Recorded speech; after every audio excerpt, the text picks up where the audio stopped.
Casa cheia, obrigada a todos que estão aqui. Antes de fazer as introduções aqui dessas grandes escritoras na minha frente, pediram para eu dar alguns recados.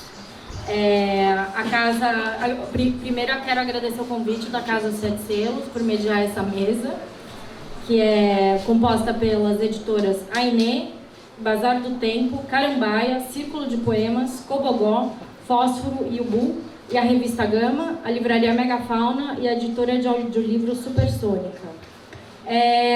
Ali atrás a gente tem um bar, para quem quiser ser mais feliz. No jardim, é comandado pela cervejaria Catimba. Tem cerveja, vinho, cachaça, água e kombucha. Acho que eu vou ficar depois. Os áudios estão sendo gravados pela Bookwire Brasil. E os livros Pandora e o Rosa Mística estão sendo vendidos na livraria aqui. Depois vai ter uma sessão de autógrafos com as autoras, vai ser aqui com a Ana Paula, com certeza.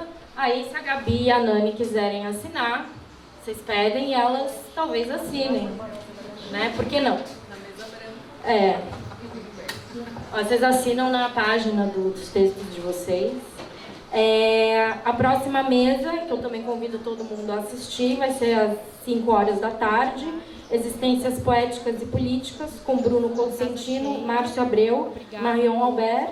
E a mediação é da Mariana Delfínia, né? Que eu vi aqui, que é minha colega, amiga, tradutora. E temos fones para ouvir os audiolivros, né, desses livros ali, a Mari, da Supersônica.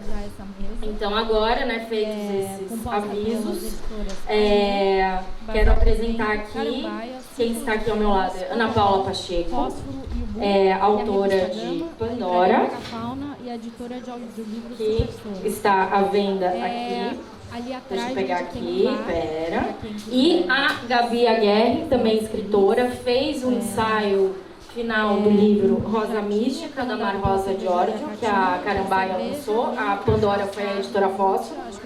E Rosa Mística faz parte da coleção Sete Chaves, organizada pela Eliane Robert Moraes, que está aqui. E ela também tem um texto aqui no final, do ensaio, um pós-fácil, né, que ela escreve aqui, do Rosa Mística. E a gente vai falar, então, não quero me estender demais para deixar elas falarem. Então, vou tentar fazer perguntas mais gerais e depois vou especificando para vocês, né?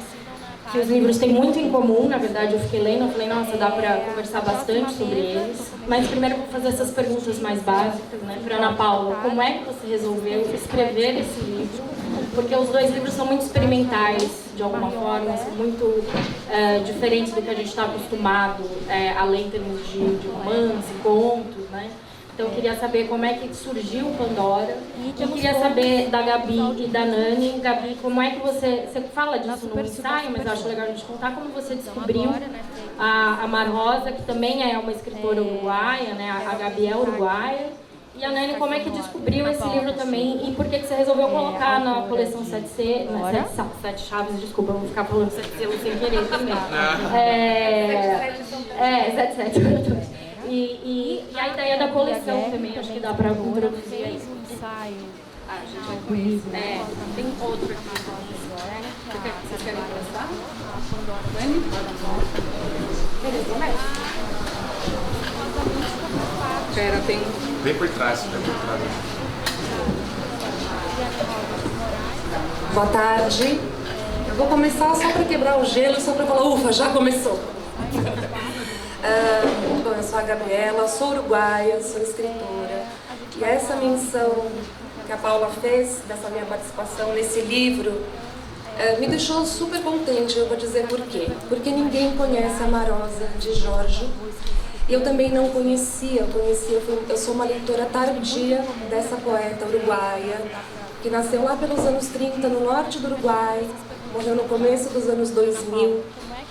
E eu, como uruguaia, que moro no Brasil desde os 3 anos de idade, toda a minha trajetória de leitora tinha sido baseada em autores homens. né, os homens famosos uruguaios, inclusive alguns deles com parentesco familiar. E eu fui descobrindo a poesia das uruguaias tardiamente, e quando a Grazi me convidou para escrever um ensaio sobre a Marosa na primeira edição dela, em português, falei, gente, é um tipo de glória fazer a ponte entre minha cultura natal, a Uruguai, a poesia, e que essa autora também seja descoberta aqui.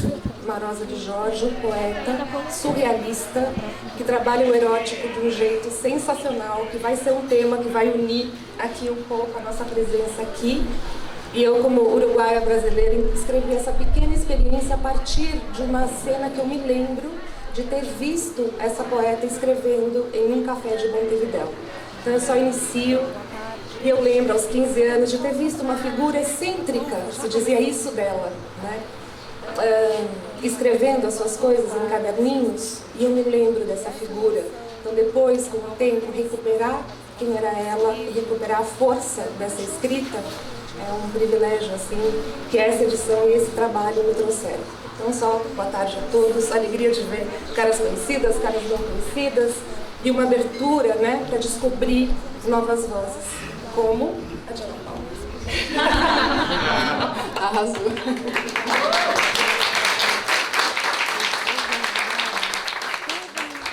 Boa tarde, gente.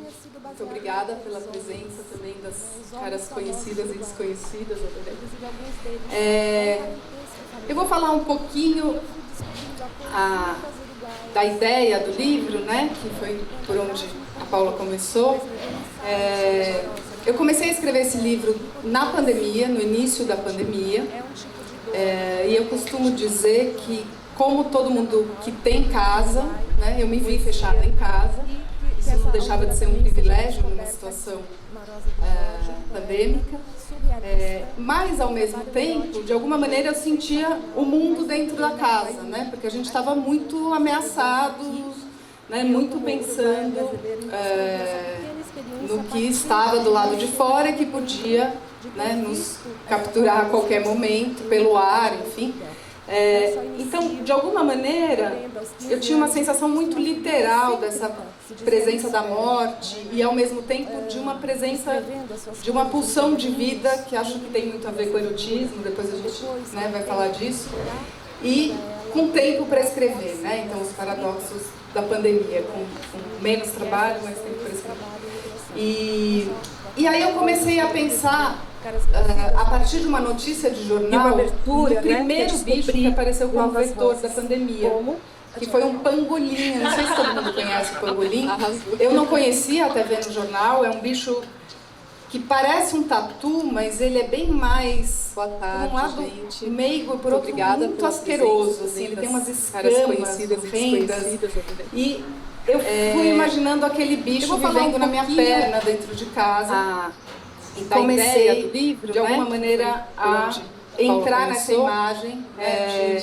Eu comecei a escrever esse livro de um bicho vivendo comigo, no início da pandemia, que, ao mesmo tempo, e eu costumo dizer, foi apontado como o primeiro responsável pela Covid-19, mas também deixava de ser um bicho que não tinha nada com isso e que estava inteiramente implicado com ao mesmo tempo. De alguma maneira, eu sentia o mundo dentro da casa, né? Porque a gente estava muito ameaçado. Esse tipo de acontecimento que se costuma chamar de natural, né?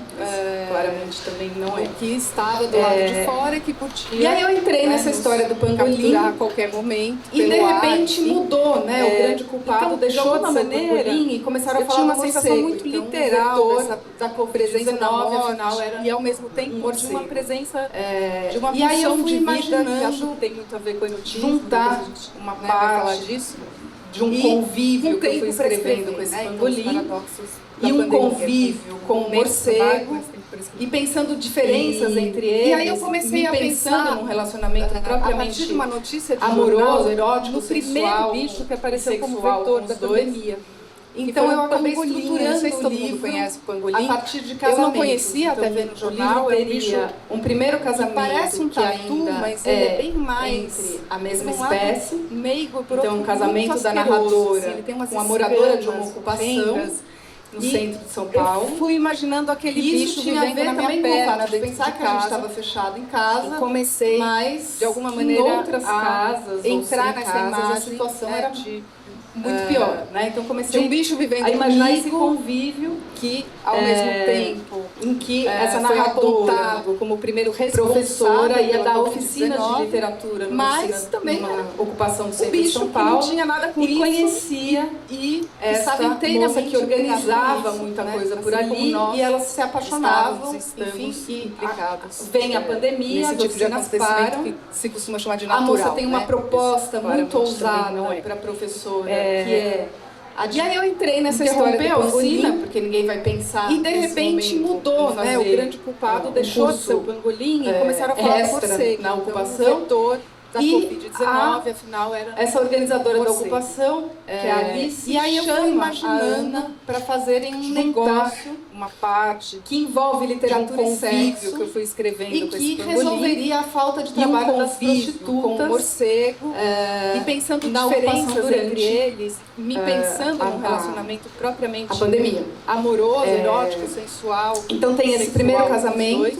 mas o livro Então, já eu acabei começa estruturando em médias o livro res ali no meio das a partir coisas de casamentos. com Então, o segundo livro casamento, teria que é o casamento primeiro com o casamento, pangolim, que ainda e aí vem todo o dia a entre dia a mesma entre a espécie. narradora e esse pangolim. Então, o casamento da narradora E tem um com a misto moradora de asco ocupação, muito forte. Ela diz, eu centro de morri São de Paulo. nojo, me apaixonei. E isso então tem tinha a uma ver também com o mistura fato aí, de né, pensar que a gente estava um erotismo fechado em entre casa, espécies. mas E em outras casas. depois o ou livro sem narra casas, esse primeiro a situação casamento era com a Alice, muito então pior, elas passam né? por uma situação a imaginar que esse de alguma maneira convívio, juntou ali pessoas em que essa narradora, de classes diferentes, de vida professora, ia material dar muito oficinas diferente, de literatura, mas que vão ter numa destinos ocupação do centro de São que não Paulo, são iguais, porque e conhecia as consequências da pandemia não são iguais esta para moça todos, que né? organizava muita E, coisa por ali, por fim, e elas vem o se casamento, apaixonavam, que é o enfim, terceiro e casamento, vem com a pandemia, um as oficinas morcego, param, que ao contrário do a pangolim, moça tem uma que ficava proposta grudado à muito perna ousada dela, para a e professora, faz tudo que é junto. de Esse morcego, interromper a ele é oficina,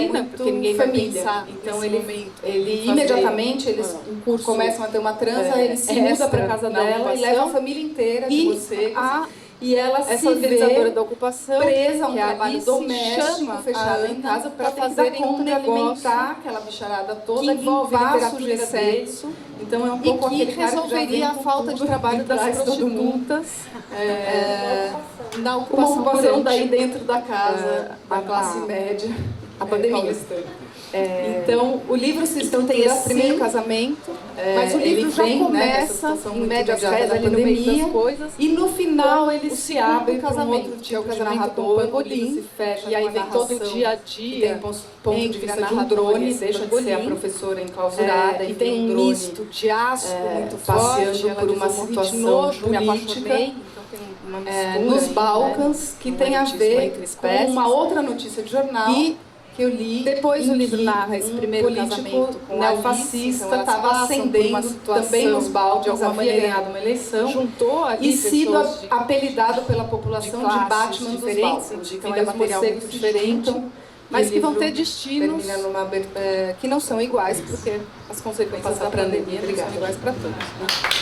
E, por fim, vem o casamento, que é o terceiro casamento, com um morcego, que ao contrário do pangolim, que ficava grudado à perna Teve dela. um momento agora antes de conversar que eu achei que eu estava na sala Esse da morcego, minha casa, ele é muito tanto família. amigo, tanta Então, mesa ao ele mundo, imediatamente tanta gente eles querida. começam a ter Então, uma quero transa, ele se agradecer, muda para dizer casa a minha dela e leva a iminência família de estar aqui inteira de também com a vocês. Gabriela e com a E Ana ela Paula, se que é minha vê colega de USP. presa a um trabalho Mas séria e doméstico, tal, fechada em mas casa, porque ela ela tem que dar com conta essas de histórias com alimentar aquela pangolim, bicharada toda, morcego, limpar a sujeira. sabe? Então, Vão é um pouco aquele cara que fundo. já vem com tudo E, e traz bom, no todo meu mundo. caso, também se trata de um Uma negócio ocupação daí dentro entre da casa, literatura e da classe sexo. média. Então eu vou explicar esse negócio de literatura Então, e o sexo. livro se estrutura Quem assim. inventou isso para a gente chegar Ele nesses vem, dois né, dessa livros situação que muito são imediata lindos da pandemia, e no tão final me ele se cobrindo abre de para um outro felicidade, tipo de que é narrador, Rosa que se Mística fecha com a de narração, Marossa de que tem Giorgio, ponto de vista autora de um drone, uruguaia. deixa de ser a E professora o enclausurada, Cinema e um Orly, drone do Luiz Capucho, sobre o passeando qual o por uma Bruno situação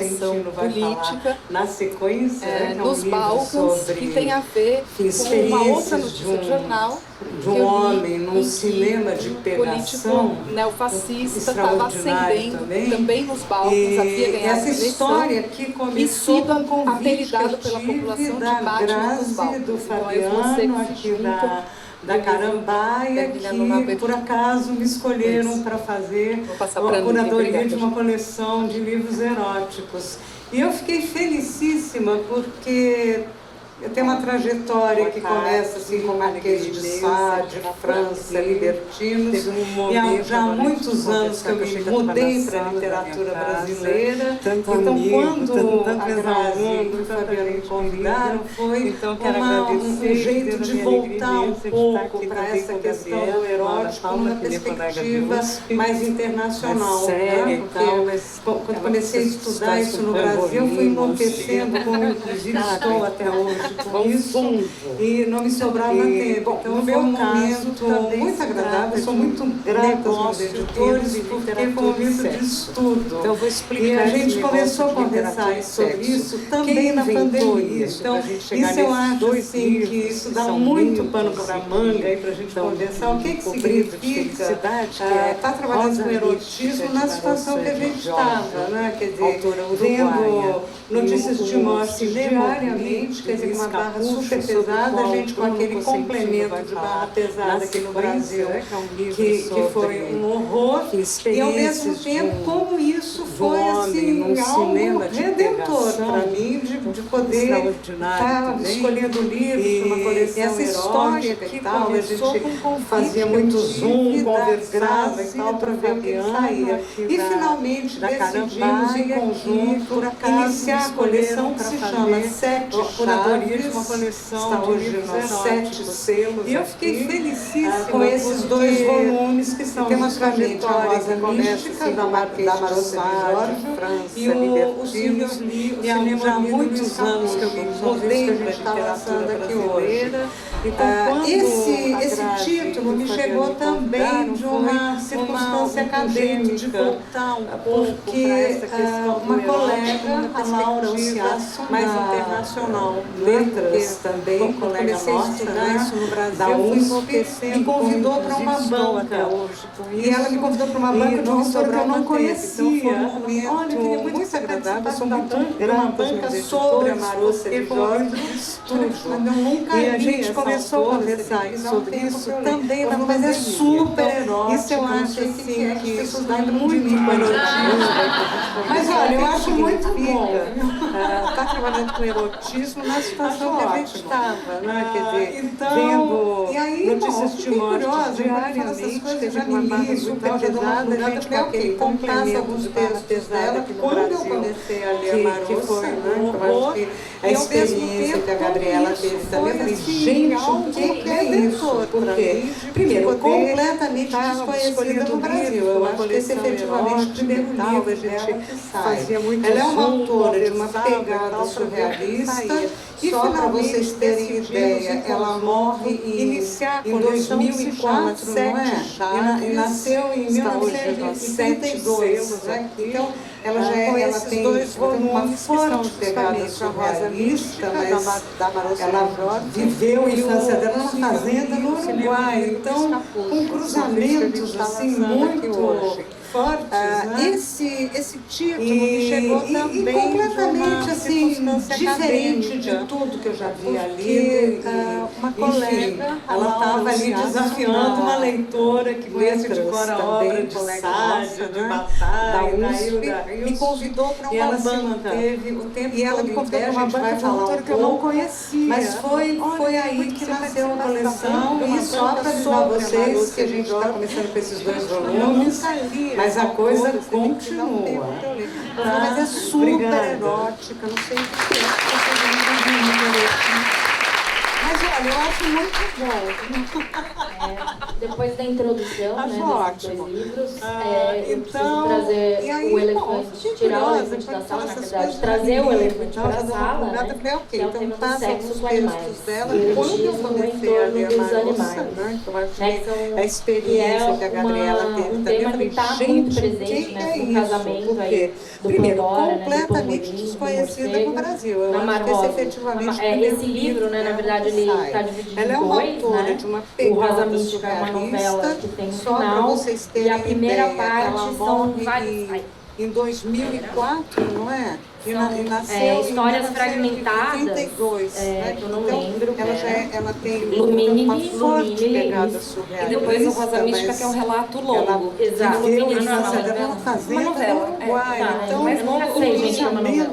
assim, O Lumini muito são relatos curtos, são fortes, pequenos né? fragmentos, né? E completamente assim. O que dá o nome a um diferente livro é uma de novela. tudo que eu já vi ali. E no primeiro fragmento do Lumini, ela estava ali eu já desafiando uma leitora que um conhece de fora a obra também, de mas Sade, entre uma de mulher Bataille, humana da e Hilst, um furão, e ela se Ferrete, manteve furão. o tempo todo em pé, Então, a gente vai falar essa um relação pouco, entre mulheres, mas foi principalmente, aí e que animais nasceu também a vai se coleção, repetindo e só aí para avisar ao longo de vocês que a gente todas está da começando com maioria esses das dois histórias, volumes, né, que ela conta. mas a coisa então, queria continua. saber de vocês, Tá? Obrigada. também como escritoras, leitoras, pesquisadoras, como é trabalhar com esse tema e manter ainda essa carga erótica, né? Porque é um tema tabu, né? Na nossa literatura. Eu até depois quero fazer uma pergunta sobre isso, porque tinha um comentário da trazer o elefante para a sala, né? Que tem uma professora de literatura que fala que o erotismo é o dentro da literatura, você pode criar essa fantasia, né? É onde as fantasias podem ser concretizadas, né? Na verdade, ele está dividido. E eu já ouvi a Eliane falando alguma coisa dessa novela que tem um final e a primeira parte. Enfim, mas pra gente histórias fragmentadas, conversar sobre essa questão do sexo entre humanos e animais. E depois o Rosa Mística, que é um relato longo. Exato. Uma novela. Talvez eu possa contribuir um pouquinho mais, gente, que é uma novela. Compartilhando o que eu sei da Marosa, dessa autora, fragmentos, e estamos de alguma forma representando aqui. O que dá o nome ao livro é uma novela. Mas ela foi criada e no primeiro numa fazenda no norte do Uruguai, uma cidade chamada Salto. Ela vinha de uma família de imigrantes italianos e cercada de natureza. E ela, ao longo da vida, decorou o nome de cada espécie de flor. E todas elas estão presentes em sua literatura. Então, uma flor nunca vai ser parecida a outra. E todos os animais vão fazer parte da sua narrativa, né? Ela é muito integrada à natureza e traz isso para a literatura dela, mas as coisas nunca são o que parecem ser, nunca apenas uma das coisas, né? Ela mesma se via, às vezes, como uma mariposa, uma borboleta, né? Que sobrevoava de Salto até Montevidéu. E ela dizia, ela via o mundo de um jeito tem uma professora de literatura isso está expresso na literatura. Não é só escrever coisas amalucadas e maravilhosas, mas a impressão que a gente tem é que ela via o mundo de um outro jeito. Né? E todas as metáforas que envolviam seres da natureza, aparentemente não tinham também apenas a questão do erótico, mas sim a questão do horroroso, do horror e da dor.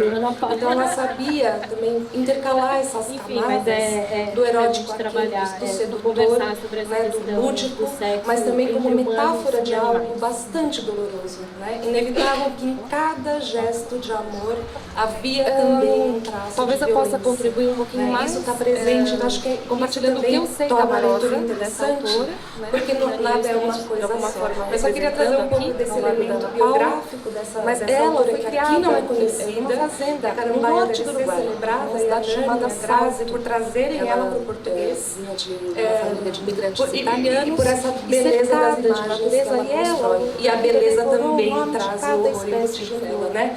E todas elas é florzinha e matinho e capim, mas também e coelhinhos, mas sempre vai ter alguma coisa os animais espeluznante, né? Daquilo que ela comecei a falar portunhol, porque já virei a chave. Traz isso. Sete chaves, né? As sete chaves. Mas é impressionante, nunca apenas uma das coisas, né? Ela mesma se via às vezes como uma mas é amedrontadora. Né, que sobrevoava o salto até Montevidéu. E ela dizia, ela né? Meio o estranho familiar, o familiar expresso. Né? Não é só escrever, mas deixar evocadas e maravilhosas.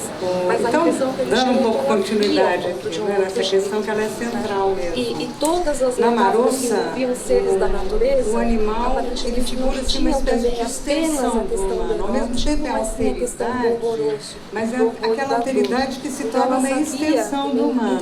Então, necessariamente, você tem essa passagem aqui, essa primeira extensão do humano, que é o bicho, e depois os bichos imaginários. Então, há muitos animais fabulosos ali. Né? Então, os próprios animais que ali aparecem, da forma como aparecem, já são fabulosos. Já é pura fabulação. Ela já se fabula de uma forma animal. Né? Então, eu acho que é difícil, eu jamais usaria, nem você usou e tal, é difícil a gente falar, por exemplo, em zoofilia. Porque não é zoofilia isso, né? Quer dizer, eu até gostaria de ouvir a Ana Paula falar suas experiências com o pangolim. Você, já virei a chave. como é que você quer? Não é zoofilia. Aquilo é uma coisa que, inclusive, ela evoca, a forma como ela evoca o animal é muito parecida com a que Lautréamont, o Conde de Lautréamont, aquele seu livro incrível, que é o Cantos de Maldoror, evoca, e que é o Uruguai também, que viveu no Uruguai, né? Continuidade Uruguai, que é um dos grandes livros que existem, na Marossa, que também não existem praticamente. Né? Então ela tem essa evocação, que é uma espécie assim, de ampliação, mas é aquela alteridade que se torna uma extensão do humano. Que ao mesmo tempo, então, necessariamente, você tem essa passagem. Então eu considero aqui na Marossa essa evocação do animal, e depois os bichos imaginários. Então há muitos animais fabulosos. Como isso, né? Quer dizer, uma espécie também de crítica à ideia de humanidade. E daí eu acho que vem a violência. Aparecem, daí vem a violência, não ter medo da violência. Já é pura fabulação. Agir como um animal ela também não é ter medo da violência de uma forma animal. Então eu acho que é difícil. Não está só na Marossa. Eu jamais usaria, nem você que nos habita. Então, eu acho que esses livros têm em conjunto essa capacidade assim, de nos deslocar um pouco desse lugarzinho. Eu até gostaria de ouvir a Ana Paula falar suas experiências e tal. Eu estou achando que não estou dando quase nada por humano agora nos últimos tempos. Então, eu acho que esses livros realmente eles vão nos chacoalhar e fazer a gente pensar essa potência que de alguma forma está aí na gente.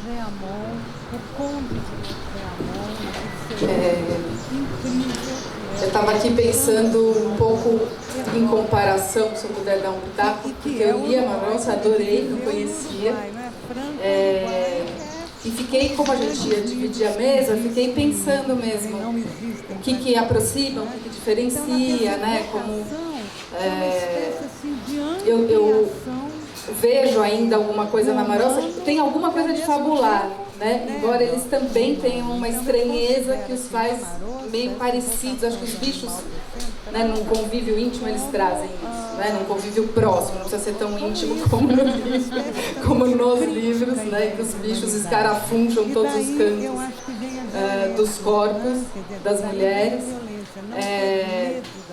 Mas eu penso que tem alguma coisa, né? E a Marossa foi reveladora para mim nesse sentido, que é uma mulher escritora que descobre no erotismo, né, muitas décadas para trás, indo muito próxima da força dos surrealistas ainda, descobre no erotismo uma maneira de crescer a alma ali, né? Ali tem algo de um misticismo ligado ao erotismo, né? Tem muita religião no erotismo da Marossa. Rosa Mich. Pensando, né, por comparação, eu estava aqui pensando um pouco eu imagino os meus bichos do Pandora, eu imaginei os dois muito literalmente. Na verdade são dois, mas pelo livro depois tem muitos. Tem uma boa que tem que se prostituir na bacia do Araguaia. Tem muitos bichos, tem um gato que vive com a narradora quando ela está num surto paranoico e ela fica imaginando que ele vai delatá-la de várias maneiras, enfim. Tem a águia, tem bichos, ambivalências também, né, dessa relação em que o bicho faz ver a violência da própria humanidade e a força também de uma destruição e uma reconstrução nesses relacionamentos que implicam muito de perto a morte, né? Então tem erotismo, mas tem muito tânatos, tem muito, né, o tempo inteiro esses bichos falando de nós, né? Acho que eles não são alegorias de outras coisas, eu tento descrevê-los muito literalmente nos convívios, nas transas e tudo, mas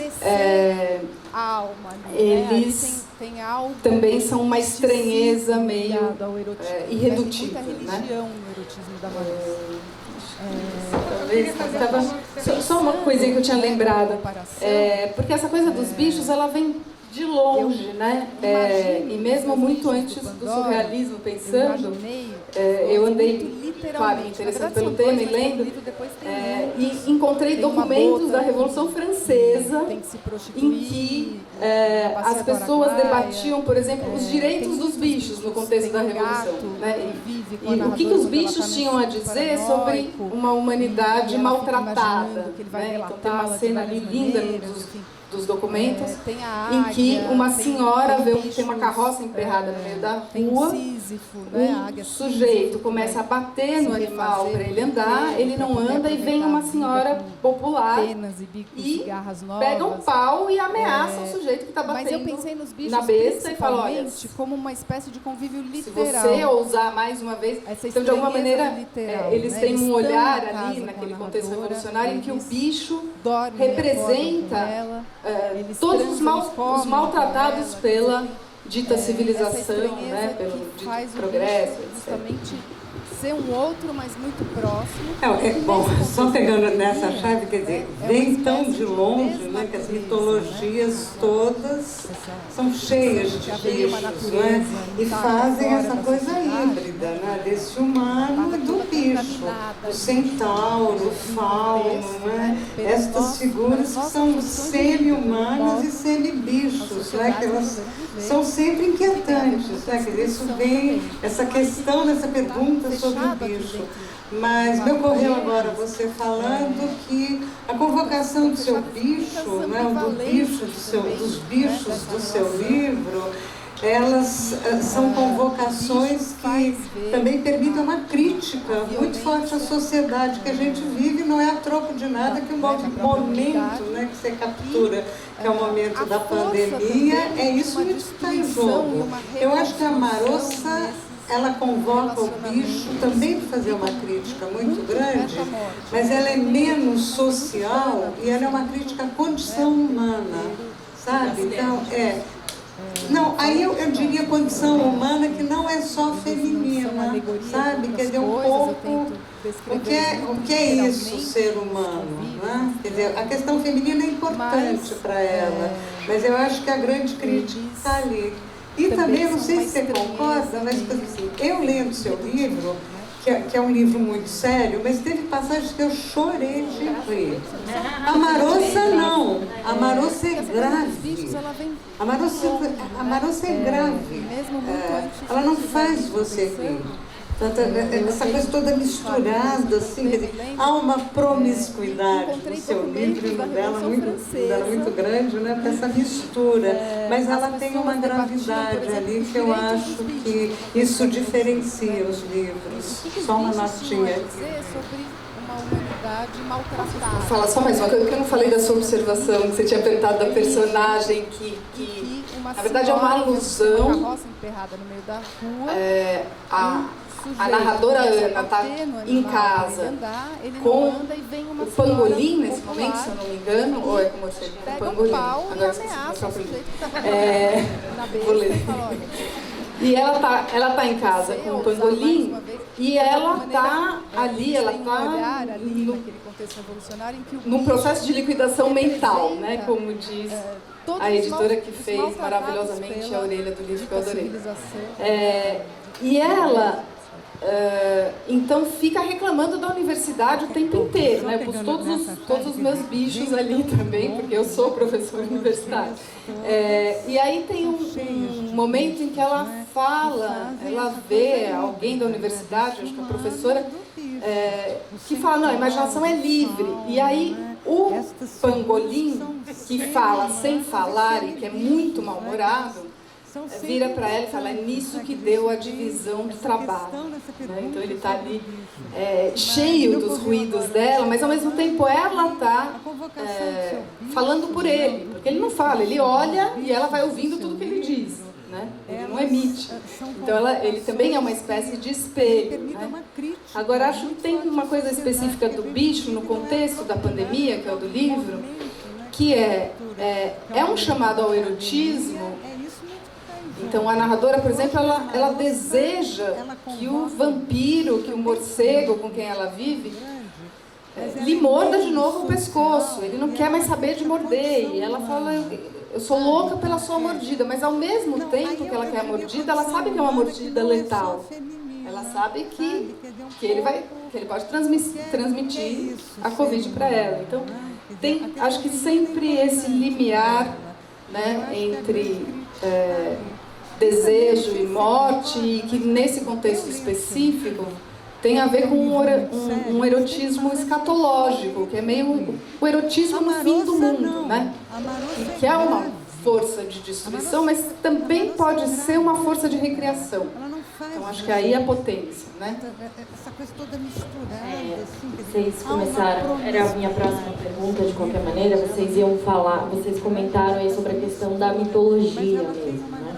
No seu livro, a mitologia grega está muito presente, né? Obviamente, né, no título, em algumas passagens, e até essa ideia que a Eliane comentou aí do sexo com animais, né? Os próprios semideuses, né? Leda vai transar com Zeus, os cristãos, com Zeus numa forma de cisne, aí vai dar a luz a ovos, né? Que aí vão sair os gêmeos. Dana aí também vai transar, mas é a chuva de ouro, vai ter o touro também que vai engravidar na Europa. Então tem toda essa questão dos animais nessa mitologia grega também. Queria saber como é que entra isso na influência do seu livro, do título. E na questão da Marossa, é muita mitologia cristã. Então fica reclamando da universidade, né, tanto o título, né, Rosa Mística, se vocês quiserem falar um pouco mais sobre isso. Lembrei muito, obviamente, do êxtase de Santa Teresa, o tempo inteiro, que todas aquelas descrições, né, do misticismo chegam também às vias do erotismo, né? Como se fosse um orgasmo sexual de alguma forma também, né? E também é uma forma, se dizem, né, de se chegar às divindades, né, enfim, em outras culturas também. Então eu queria que vocês também falassem nesse aspecto do mitológico, falando por ele, ligado ao erotismo. Ele olha e ela vai se quiserem falar dos animais também, podem falar, mas eu acho que isso também está muito presente na mitologia que dá origem aos dois. No contexto da pandemia, que é o do livro, que é um chamado ao erotismo. Então a narradora, por exemplo, ela... Nessa novela, que dá nome ao livro, Rosa Mística, é uma história muito impactante de uma personagem que auto-engravida e auto-aborta o tempo todo. E ela vai tendo relações com homens para tentar se salvar da última tragédia, e vai se repetindo no movimento cíclico. E ao final desse movimento cíclico, sem dar spoiler, ela tem uma revelação mística. né? Então essa personagem mesma vai se construindo como um próprio mito circular, né? Dessa imagem muito tenebrosa, muito misteriosa e brutal. Ela não deixa de se relacionar com homens, mas ela padece desse fenômeno. Não só para contar, né? Eu aqui vou fazer pontezinhos, porque Dani sabe chegar a esse lugar da pergunta, eu acho que maravilhosamente bem, que eu já sei. Não, eu vou fazer simplesmente o seguinte, se a Paula topar. Posso ler uma pequena passagem? Porque acho que a gente tem que ouvir a Marossa, porque é isso mesmo, quer dizer, você tem o humano, você tem o bicho, você tem os seres fabulares.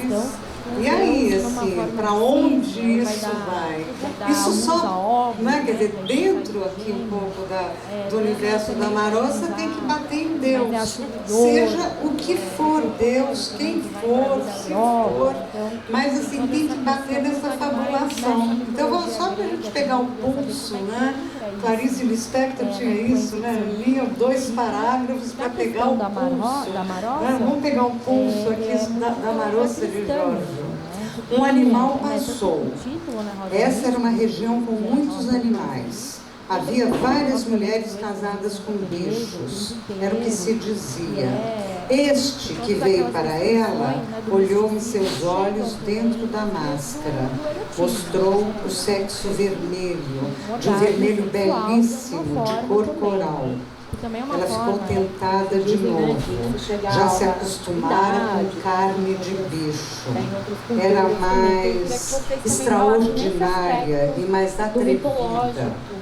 O bicho ficou em cima dela, tocava com os chifres, rondou o seu ânus que se entreabria, oferecendo-se perfumado, feito de escarlate e seda.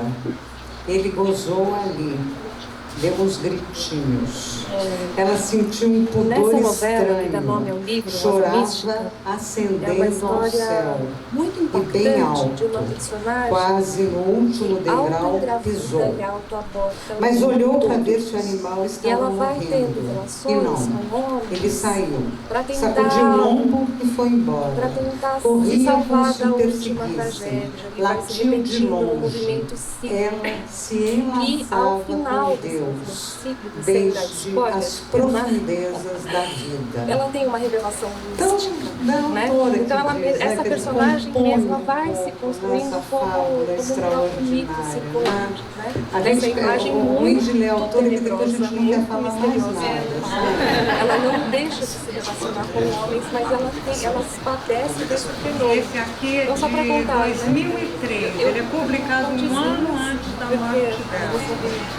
Chegar a esse lugar da pergunta. Bom, as mitologias, né? Eu vou ler um pouquinho já, mas se der tempo, posso ler uma passagem? De fato, no curso, no livro, aparecem muitas figuras mitológicas. Aparentemente, como se fossem pequenas histórias que não tivessem a ver com essa linha central dos 3 casamentos dela. Mas dentro aqui um pouco o que eu escolhi fazer foi, por vezes, em vez de narrar, seja o que for Deus, o contexto é esse, em que a realidade parece mais absurda do que a ficção, né? Como dar conta dessa matéria da pandemia, né? Do susto de todo mundo e das perdas e de tudo mais.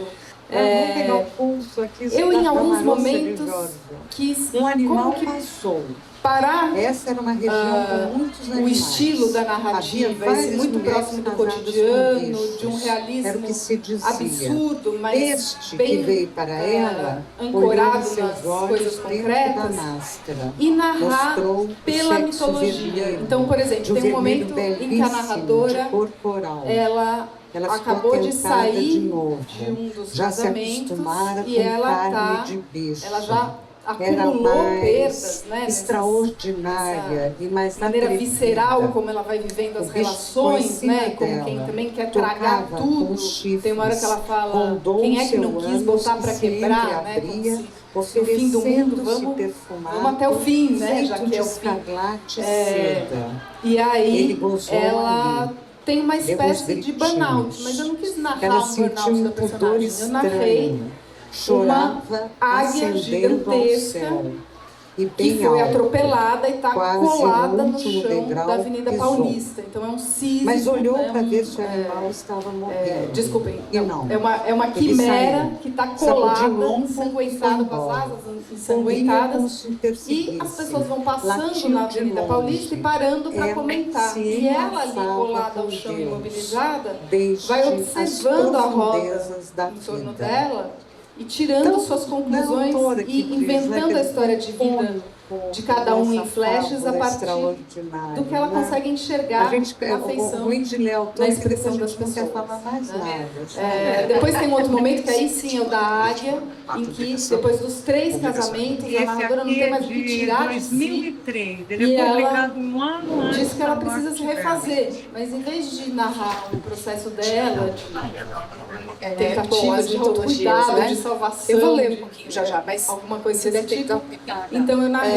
uma águia que de fato vai para o alto no de curso, uma no livro, montanha, aparecem pro cume, muitas figuras e começa a arrancar mitológicas. suas penas para que elas renasçam. Aparentemente, E como se depois, fossem pequenas histórias que não minuciosamente, tivessem a ver com essa linha central gastando dos os 3 3 casamentos casamentos, dela. as garras, para que Mas, também esses se renovem, né?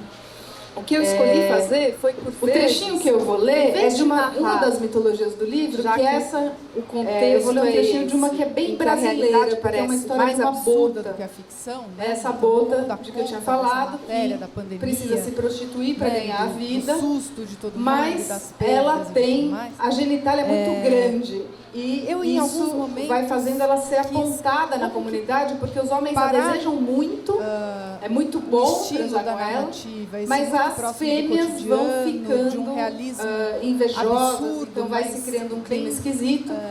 E ela e aí as mulheres começam a não deixar mais os seus machos irem com então, essa por exemplo, bota. tem um momento Então em que ela a narradora, resolve consultar uma acabou de cirurgiã sair para fazer uma dos ninfoplastia. casamentos Pra, e ela reduzir, já acumulou perdas para né, reduzir os grandes laços. essa Então, maneira essa visceral história se como chama ela vai bota vivendo as ninfoplastia. relações, né, e como quem também quer Imagina tragar só, tudo.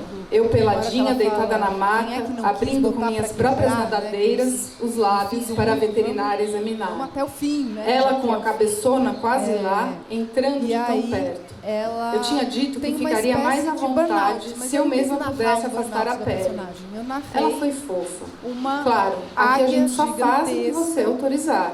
que foi Aqui é você atropelada quem e manda. está colada Seu no corpo, chão da suas Avenida regras. Paulista. Então, é um Mas meu cisne corpo não queria saber. Por mais entregue que eu estivesse naquela posição de barriga para cima, colada, os pequenos lábios ensanguentada, permaneciam juntos ensanguentadas, fazendo bico. E as pessoas vão passando Não é que antes na eu não Avenida tivesse Paulista e notado. parando pra Eu comentar. reparava na E das ela outras ali botas, colada ao diferentes chão, na cor, na imobilizada, textura, no vai formato, observando a principalmente no roda em torno tamanho. dela, Mas não me tirando importava suas com isso até conclusões começarem a e fazer inventando bullying a história comigo. de vida Minha de cada Xana um tem em a pele flashes a grossa, partir áspera, do que ela rugosa consegue e por enxergar isso, na para as feição, senhoras na representantes expressão da das Liga pessoas. das Botas Casadas, era Depois como tem se eu outro momento que carregasse aí entre as sim é o da pernas águia, um sinal em de que, caráter. depois dos 3 casamentos, Vagos a luxos, narradora não elas tem mais o que diziam. tirar de si. A malícia chegou aos E ela ouvidos dos meus filhos, que diz que se ela precisa sentiram se diferentes refazer, dos mas em outros, vez de narrar talvez o mais processo tortos, dela, mais indecentes ou mais viscosos tentativa que de os outros por autocuidado, terem de saído salvação, dali. Aos alguma coisa poucos, desse tipo. me fizeram sentir Então, eu vergonha narrei do uma meu corpo. águia que eu vou vai parar para o pra alto de uma montanha, para um cume, e começa a arrancar suas penas para que elas renascem. Só E queria depois, comentar aí, que eu minuciosamente, esqueci de falar que o gastando Rasamística o foi bico traduzido por as Joseli Ana garras para que Batista, também tá? se Esqueci. renovem. Né? Mas agora vamos abrir O para trechinho que eu vou perguntas, ler uns é 15 de uma minutos. das mitologias do livro, Peço que é essa... perguntas vou ler um trechinho de objetivas. uma que é bem Tá bom? brasileira, Obrigada. que é uma história de uma bota. Né? Essa bota que eu tinha falado que Oi, precisa ser meninas. prostituída Boa tarde. a vida, mas Eu queria fazer ela uma tem pergunta a para a genitália muito Milane e para a grande. Gabriela, talvez que se debruçaram na obra da Marouça. Na comunidade, porque os homens a desejam nesse muito, momento estou traduzindo muito uma bom autora transar com ela, uruguaia mas do as começo do fêmeas século, vão ficando surrealista, que é a Harmonia Somers. E eu queria saber se na pesquisa de vocês, e ela, da obra da e aí as Marouça, mulheres vocês começam a entenderam não deixar que tinha mais uma seus influência machos muito forte, com essa bota. porque também, né, Então ela a resolve harmonia também tem um consultar erotismo muito uma forte nesse livro, cirurgiã pra especialmente fazer que eu uma vou traduzir. ninfoplastia. que é a La Mujer Desnuda. Eu queria saber se vocês conhecem, né, primeiro a Mia, talvez a Gabriela conheçam, e se vocês encontraram alguns elos, algumas conexões, porque, bom, eu quero muito ler essa edição. Eu escuto falar há muitos anos da Marossa, e tem uma poeta lá no Paraná, eu sou de Curitiba, a Jussara Salazar, que traduziu já alguns poemas, alguns textos da Marossa, e ela é uma grande entusiasta, assim, e demorou muito, né, para chegar no Brasil, assim, então também queria saber se vocês pudessem contar um pouco desses bastidores, como que o livro chegou na editora, no selo e tudo mais. Seu corpo, suas regras. Mas meu corpo não queria saber. Mais entregue, eu estivesse naquela posição. Os pequenos lábios permaneciam. Olha, o curioso é que tanto a Marossa quanto a Mia, elas se incluem numa tradição das varas, do Uruguai. Os varos é uma nomenclatura que encaixou muitos escritores e escritoras deslocados, excêntricos. Porque raro, em espanhol, não é necessariamente raro de único e precioso. Raro é o esquisito, é o estranho. O Ángel Rama, crítico literário, foi quem cravou. Então aí temos uma tradição de raros no Uruguai. O Felisberto Hernandes vai ser um raro, e a Marossa é uma rara. Né? Então, mais do que uma influência direta do surrealismo, então assim, muito tenta se associar a muitas correntes, mas ela era uma rara exemplar, né? Tanto na postura, mas esse raro que também é dito como uma certa maldade, né? A mulher estranha, a mulher inconveniente, a mulher que está escrevendo no café. Olha só, o café agora virou uma xícara de uísque. Ah, o que será que ela está escrevendo? Ai, não é importante, é menor, né? Então também os raros, eles vêm, tem uma revanche dos raros, quando eles se colocam como autores reconhecidos e com influência em outros autores. Eu acho que a Marossa é uma exemplar dessa corrente. Nesse momento estou um traduzindo pouco uma autora uruguaia do começo do século, surrealista. Não tenho uma informação para te dar, porque a minha leitura, sobretudo dela. Agora, eu acho incrível isso que a Gabriela está trazendo, né? Quer dizer, é outsider mesmo, né? Que não tem lugar, né? E que não é para ter mesmo, né? Quer dizer, assim, não é para ser assimilado, né? Aqueles autores que eles realmente têm um lugar próprio, não é para ser incluído. Eu acho que ela eu não conhecia essa expressão maravilhosa, eu acho que é o porque nem na erótica, né? As tradições, a erótica tem várias tradições, nem na erótica você encontra. Olha, você puxa lá, vem de Arequipa, vem da libertinagem, do século XVIII, nem ali, é complicado. Tem hora que você está quase vindo, mas não dá para ver. Ela te puxa o tapete. Eliane, como que ela chegou na coleção? Ela chegou na coleção, não sei se você estava aqui, eu contei porque assim, isso foi a partir da universidade, uma pessoa que está fazendo um doutorado lá em letras modernas, que foi assim. Então, é uma pesquisadora, uma moça de Recife que adora os raros. E pronto, É a Priscila Campos? É a Priscila. É a Priscila com ela falando da Marossa. Ah, exatamente. Então, ele está terminando agora o seu doutorado. Foi por isso mesmo. Quem mais quer fazer perguntas? Ninguém? Bom, eu posso fazer mais. Ana, é uma autoficção? Rolou mesmo. Conta pra gente.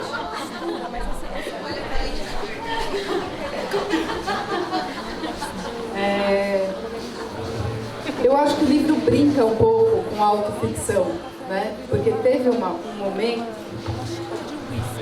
Eu vou trocar aqui, esse aqui é bem melhor, né, gente? Eu acho que o livro brinca um pouco com a autoficção, porque teve um momento em que surgiu, né, essa linhagem e tal, mas de repente tudo passou a ser autoficção, né? E eu comecei a pensar que, no limite, se a gente quiser, tudo pode ser autoficção, porque sempre, né, se você está escrevendo um livro realmente com desejo, você se põe ali dentro, né? Então, essa narradora se chama Ana e, como eu, é professora de teoria literária na universidade, enfim. Então, tem coisas muito próximas, mas eu acho que a principal razão de trazer tão para perto tinha a ver com o fato de tentar dar conta desse estranhamento de que eu estava falando, mais do que do estranhamento, de tentar dar conta do absurdo de uma situação empírica, real, ali fora, que parecia mais absurda do que a própria ficção que quisesse ser, né? Então, uma espécie de ultrapassagem que, curiosamente, o Walter Benjamin aponta nos surrealistas, né? O que fazer quando a realidade ultrapassou a ficção, de alguma maneira, né? Então, é preciso experimentar, e acho que por isso que o livro é tão experimental também, né? Como linguagem, como modo de narrar, e com interrupções, entrada do mito no meio do ramerrão cotidiano, mas que não é exatamente o ramerrão, porque também é excepcional, é pandêmico.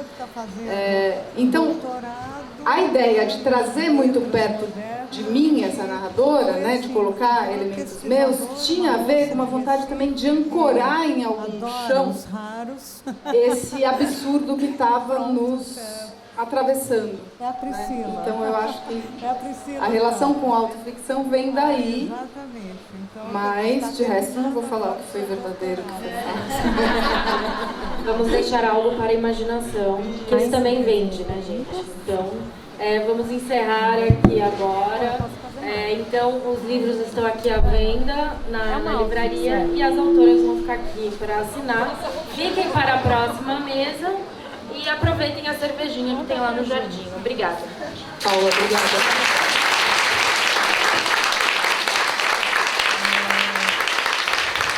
Eu acho que o livro brinca um pouco com a autoficção, né? Porque teve um momento... Eu vou trocar, que esse aqui é bem melhor, né, gente? Eu acho que o livro brinca um pouco com a autoficção, porque teve um momento em que surgiu, né, essa linhagem e tal, mas, de repente, tudo passou a ser autoficção, né? E eu comecei a pensar que, no limite, se a gente quiser, tudo pode ser autoficção, porque sempre, né, se você está escrevendo um livro realmente com desejo, você se põe ali dentro, né? Então, essa narradora se chama Ana, e, como eu, é professora de teoria literária na universidade, enfim. Então, tem coisas muito próximas, mas eu acho que a principal razão de trazer tão para perto tinha a ver com o fato de tentar dar conta desse estranhamento de que eu estava falando, mais do que do estranhamento, de tentar dar conta do absurdo de uma situação empírica, real, ali fora, que parecia mais absurda do que a própria ficção que quisesse sê-lo, né?